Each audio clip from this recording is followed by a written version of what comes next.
Alors bonjour à toi, bienvenue sur Faisons le mur. Aujourd'hui il fait un peu frais, il y a le vent qui souffle, j'espère que tu m'entends bien. En tous les cas, on a rendez-vous avec Stéphane Robert. Stéphane Robert, un charpentier de l'éco-construction, donc voilà, charpentier ossature bois, il fait pas mal de choses très intéressantes. Il a aussi une philosophie de vie que je trouve, voilà, que je trouve assez pertinente, c'est la raison pour laquelle je suis là aujourd'hui. Je te le rappelle, tu es sur la chaîne Faisons le mur, je suis Gauthier. Ça, c'est la série Paroles d'artisans qui donne un petit peu la voix aux artisans de la construction écologique pour faire peser et pour apporter un petit peu plus de visibilité. L'interview va commencer tout de suite. En attendant, tu sais comment ça marche. Tu peux déjà t'abonner, tu peux déjà cliquer sur j'aime et puis partager. Donc c'est important. Si tu aimes ce genre de contenu, ça me motive à en faire plus. Donc n'hésite pas à faire ça. Et puis c'est parti, on y va. C'est l'interview avec Stéphane Robert. Bam!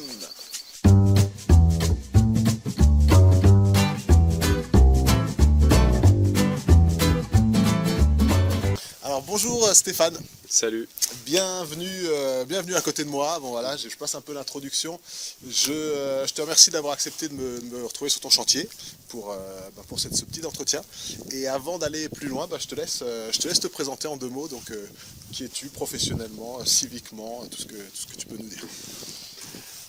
Stéphane Robert, charpentier, éco-constructeur dans le Beaumont, en Sud-Isère, et administrateur de la coopérative Cabestan, qui regroupe à peu près 300 entrepreneurs sur la région Rhône-Alpes. Ok. Administrateur de Cabestan du coup. Ouais. Et donc Cabestan, c'est une scope d'activité, une coopérative d'artisans. Est-ce que tu peux nous dire 2 mots sur ce que c'est qu'une coopérative d'artisans et comment ça fonctionne? Alors c'est pas tout à fait une coopérative d'artisans. Enfin, il existe des coopératives d'artisans qui sont des regroupements d'artisans installés à leur compte et qui travaillent ensemble pour pouvoir répondre sur des plus gros marchés. Cabestan, c'est une CAE, coopérative d'activité et d'emploi, qui regroupe, dont le pari est de partager une entreprise à plusieurs entrepreneurs individuels. C'est une invention alternative, sociale, coopérative au statut d'auto-entrepreneur, entre autres. Ok.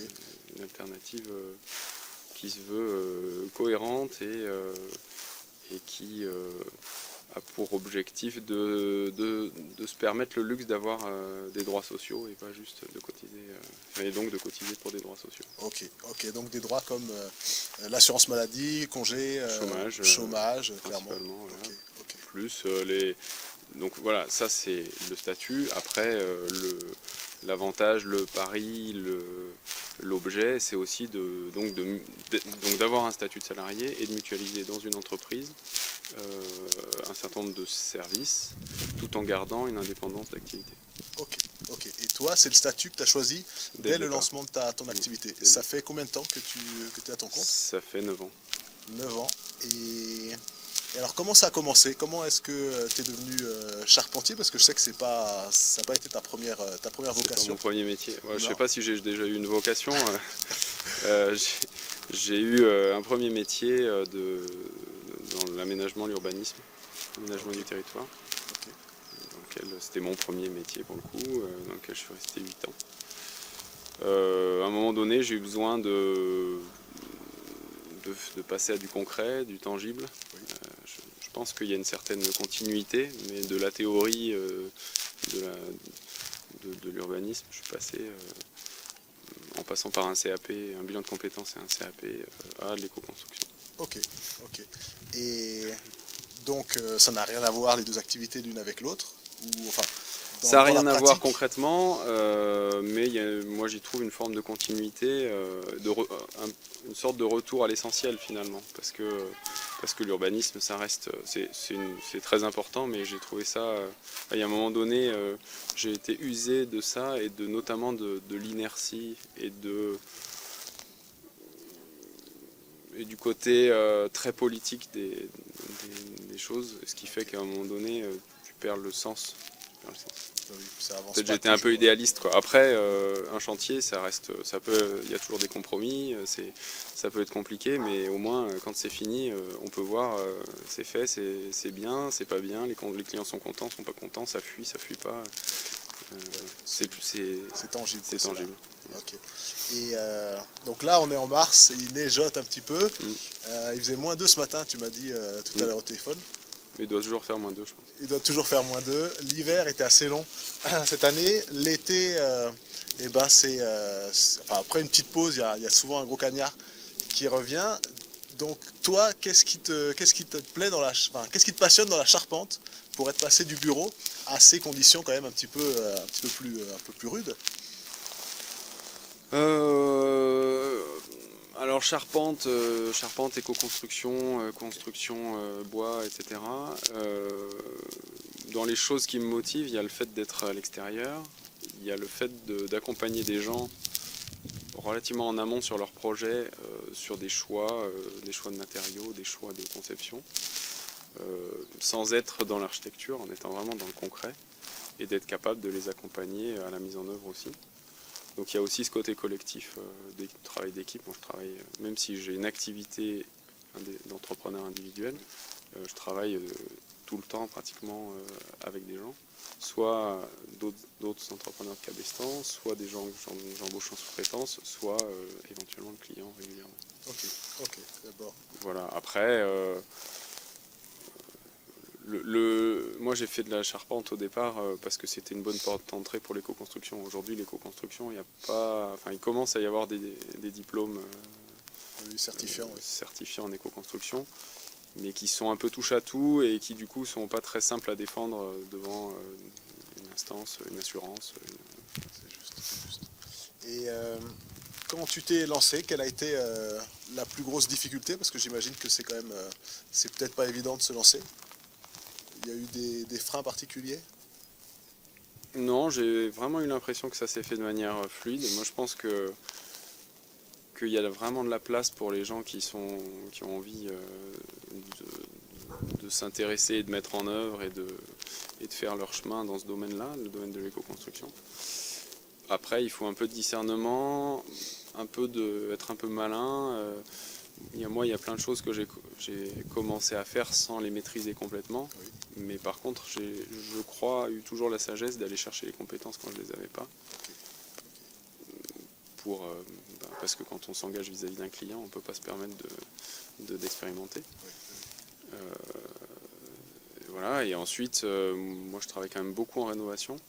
Et en rénovation, ce qui est vachement intéressant, c'est que c'est jamais pareil et qu'on est obligé de réfléchir tout le temps à la meilleure solution à partir d'un principe de base qu'on connaît. Mais là, le chantier sur lequel on fait une ITE, une isolation par l'extérieur, sur un mur qui est complètement tordu et sur lequel du coup il faut se creuser les méninges pour à la fois rester dans le temps qu'on a devisé, parce que c'est un peu ça la difficulté au départ, c'est de savoir combien à l'avance le temps qu'on va passer pour faire des choses qu'on maîtrise pas complètement, enfin sur lesquelles on n'a pas une vue complète.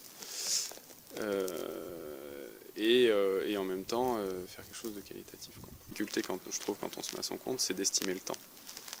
Et ça conditionne tout, parce que si tu prends trop de marge de temps, tu passes pas au niveau des devis, t'es trop cher. Et si tu perds du temps, tu gagnes pas ta vie. Donc il y a vraiment un intermédiaire à trouver. Et apparemment, l'être humain a vite tendance à passer dans la catégorie des optimistes irréalistes, où on se dit toujours, tiens, ça je vais le faire en 3 jours, quand en fait il nous en faut 5. Et on a tendance à être très optimiste, non? Ouais, après, avec le temps, justement, on devient optimiste dans l'autre sens, quoi. Ok, ça roule. Alors, super. Donc, je suis passé par ton site internet, d'ailleurs c'est une des raisons qui m'a redonné envie de te revoir, parce qu'on s'était croisé à un chantier participatif j'oublie toujours le nom de ce pote-là, à Saint-Antoine-de-l'Abbaye, et on a eu des discussions intéressantes, et j'ai retrouvé pas mal de ces idées-là sur ton site, notamment ce que tu disais sur entre passer de réfléchir aux choses à les mettre en œuvre soi-même, donc d'y penser à les faire. Et j'aurais aimé savoir, du coup c'est pas exactement la question, c'est pas comme ça que je voulais l'amener, mais l'écologie ou l'éco-construction, qu'est-ce que ce n'est pas pour toi? Alors, parce qu'on entend, c'est un mot qui revient souvent, c'est une couleur, on a tendance à tout peindre en vert. Donc pour toi, l'écologie dans le sens large, qu'est-ce que ce n'est pas? Qu'est-ce que ce n'est pas? Ce n'est pas un process industriel déshumanisé, je le dirais comme ça. Donc si je retourne la question à l'endroit, tu fais exprès de me la poser à l'envers. Ah oui. Ça pimente un petit peu. Non, non, mais bien sûr. Souvent on oublie l'humain, je trouve, dans l'écologie, et dans l'éco-construction en particulier. Et pour moi, si c'est reproduire des systèmes industriels où on externalise un certain nombre de coûts cachés et on fait semblant de faire de l'écologie, je pense on passe à côté de la plaque, d'une part, et d'autre part, si c'est pour faire de l'industriel aussi où on rend inintéressant et du coup on déshumanise le travail, on passe aussi à côté de l'essentiel. On voit beaucoup d'applicateurs maintenant, de gens qui savent juste Voilà, poser il y a des même plaques des diplômes de poseurs, ouais. certifiants. C'est vrai que c'est embêtant. Et je pense c'est pas en tout cas c'est pas moi comme ça que j'ai envie de faire et c'est pas la direction. Je vais vraiment à l'opposé de ça, quoi. Et je me souviens qu'on avait parlé du livre L'éloge du carburateur. J'ai revu des passages de ce livre sur ton site, c'est pour ça que ça me l'a rappelé aussi. Est-ce que tu peux je pense que ce livre a été assez important pour toi, parce que tu m'as conseillé de le lire. De quoi il parle? Qu'est-ce que tu as appris dans ce livre? Alors ça fait un bout de c'est- temps que je l'ai lu, mais le propos de fond, c'est justement c'est un essai qui dénonce une société qui survalorise les métiers intellectuels et qui dévalorise complètement les métiers manuels, en faisant croire, c'est le principe du taylorisme, c'est le principe du poseur dont on vient de parler, qu'il n'y a pas à réfléchir pour faire. Et ce livre démontre que, au contraire, avant de faire, pour pouvoir faire, il faut avoir réfléchi. Et que les métiers manuels intéressants, ils sont forcément avec de la réflexion.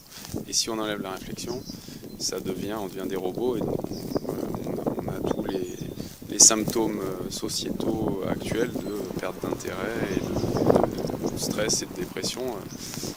Voilà, on n'est pas fait, à mon avis, on n'est pas fait pour être des machines, justement, à faire le même geste sans réfléchir.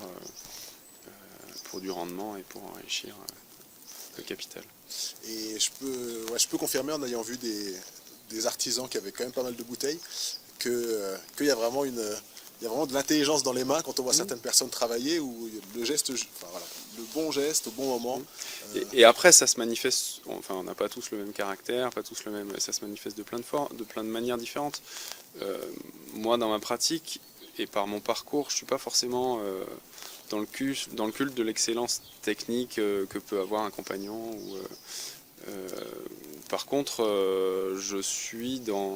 j'essaye d'être dans l'optimisation logistique, dans la relation humaine, dans la qualité et dans l'accompagnement de questions et de problématiques du client. Et c'est une autre manière finalement de réfléchir tout le temps, même si ce qu'on fait concrètement peut paraître répétitif. Oui. Okay. Donc tout à l'heure on parlait des chantiers participatifs. Je sais que tu impliques aussi beaucoup les clients dans tes travaux. Quels sont, les questions se répètent un petit peu ou de la forme, mais quels sont les intérêts d'avoir ou les difficultés d'avoir une personne qui n'est pas du métier, qui vient travailler avec nous? Est-ce qu'il est facile là de jauger le temps que la personne va nous faire gagner ou nous faire perdre? Qu'est-ce que ça apporte côté humain? Alors, peut-être on peut commencer par définir ce que c'est que du participatif. Aujourd'hui, il y a un certain nombre de professionnels qui se positionnent ouvertement sur cette question-là et qui sont assez d'accord sur le terme d'accompagnement à l'autoconstruction ou d'accompagnement à l'auto-réhabilitation. Dans ce mot-là, il y a plein de réalités de chantier différentes. Ça commence par quelque chose que pratiquent la plupart des artisans, c'est de laisser une partie des travaux ou des petites tâches au client s'il est volontaire pour le faire, type nettoyage de chantier, déblai, etc. mais qui engage indirectement le professionnel. C'est-à-dire que moi, si je laisse un tas de gravats sur le site, sur le chantier, en laissant le client les déblayer, ça m'engage en termes d'image et en termes de responsabilité. Donc ça se fait depuis longtemps, ça s'est toujours fait, mais ça se fait pas forcément à la légère. L'autre extrémité, c'est ce que tu appelles chantier participatif et qui est fait plutôt référence à des chantiers formation école, on va dire, où il y a un certain nombre de bénévoles extérieurs à la famille ou maître d'ouvrage qui viennent gratuitement donner un coup de main en échange d'apprendre des techniques et pour un certain nombre d'une dynamique collective qui les nourrit. Et après, il y a toutes les gammes entre ces deux extrêmes-là, et notamment assez facilement le client ou le client et de la famille proche ou des amis proches qui seraient susceptibles de participer directement aux travaux de mise en œuvre. Moi, si on prend l'intégralité de ces catégories, c'est à peu près dans 80 ou 90% des cas où il y a le client qui donne la main d'une manière ou d'une autre. C'est un choix militant parce qu'aujourd'hui, il y a deux limites à ça, c'est la difficulté assurantielle. L'assurance des personnes, c'est assez facile à résoudre, mais l'assurance des travaux, c'est-à-dire les questions de décennale, etc., qui ne sont pas du tout simples à transposer de manière fiable. Et une assurance, elle est fiable tant qu'on ne s'en sert pas. Le jour où on s'en sert, voilà. Donc aujourd'hui, il y a un travail au niveau national là-dessus pour fiabiliser, sécuriser ces pratiques-là. Et la deuxième chose qui rend cette pratique un peu militante, c'est qu'aujourd'hui, les personnes, si c'est juste le maître d'ouvrage, juste le client, a priori, il travaille pour lui, il n'y a pas trop de difficultés. Par contre, si c'est quelqu'un d'autre que le maître d'ouvrage, donc un bénévole, il y a un réel problème de statut, parce qu'aujourd'hui, le bénévolat en France, sauf cas très exceptionnel, est globalement interdit. C'est le cas du woofing aussi. C'est le cas du woofing, c'est le cas des selles qui sont dans des niches et qui sont tout le temps un peu sur la sellette pour des questions de potentielle concurrence déloyale, etc. Voilà, donc là aussi, on est en train de faire un travail avec d'autres au niveau national pour essayer de trouver des réponses. Mais là, on est vraiment sur un modèle social et sociétal où le travail en fait est forcément rémunéré et on vit que par et pour le travail. Donc ça va très très loin. Ça rejoint des notions potentielles de travail gratuit, de revenu universel, de choses comme ça, qui ne sont pas encore tout à fait dans les prêtes, ouais, je pense, dans les consciences. Mais voilà. Après concrètement, moi j'y vois plusieurs intérêts. Le premier est vraiment de loin, c'est la question de la relation. C'est de modifier la relation qu'on peut avoir avec un maître d'ouvrage et passer d'un fournisseur payeur à une relation humaine où à partir du moment où on aura fait des choses ensemble, on regardera plus du tout de la même manière ni le chantier, ni les éventuelles modifications. On passe d'un prestataire de service à une co-construction qui pour moi est beaucoup plus intéressante. Oui, où la personne peut s'approprier son chantier aussi et complètement. Connaître un peu mieux. Ouais. Voilà, du coup ça permet sur des techniques, des matériaux qui sont souvent moins connus ou qui nécessitent un savoir-faire pour l'entretien, de permettre au maître d'ouvrage de se l'approprier vraiment.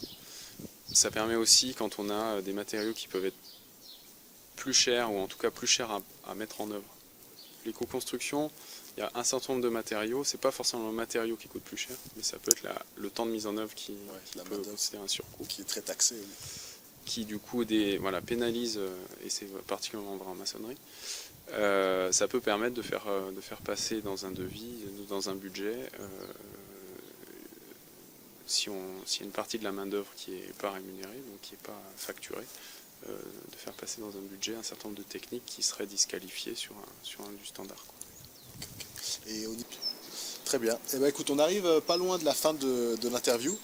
Il reste deux questions d'après ma petite liste. Alors, une d'entre elles que j'ai cochée, que j'aurais pas dû, c'est ça. C'est, tu as déjà changé de vie une fois, disons. Si tu devais encore changer de vie, qu'est-ce que tu ferais? Si tu devais encore franchir le cap d'une expérience de vie, qu'est-ce que ce serait? Euh,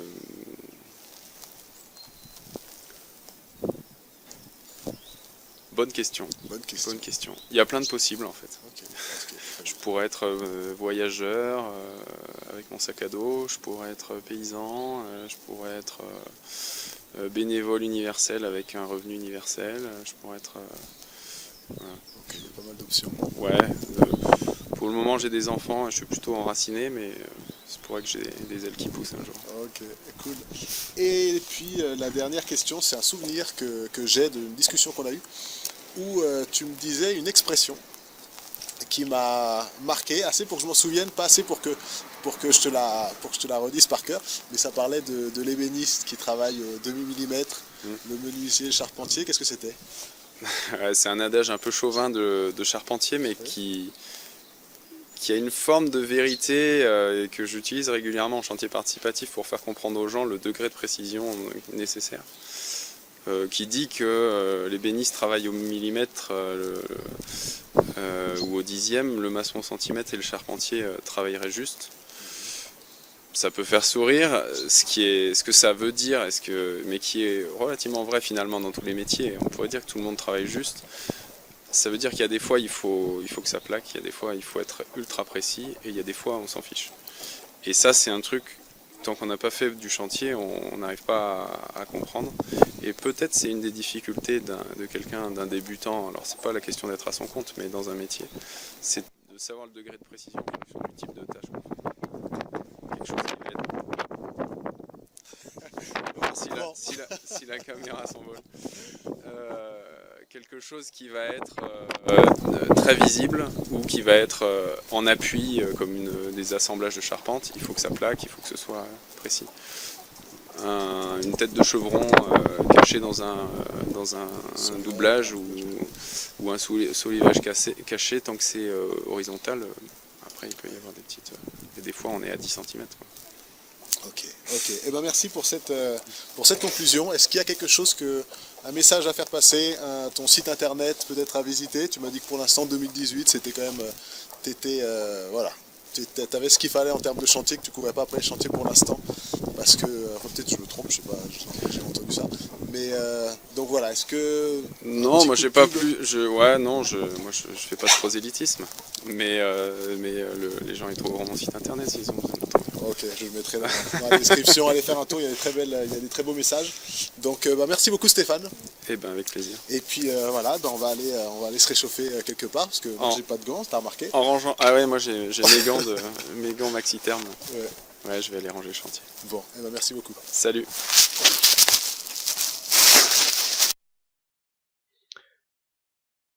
Tu es arrivé jusqu'ici, donc j'imagine que cette vidéo t'a plu, donc n'hésite pas à partager, à liker, à t'abonner pour être informé des prochaines sorties de vidéos, et bien entendu, viens faire un tour sur le site de la construction écologique faisonslemur.com.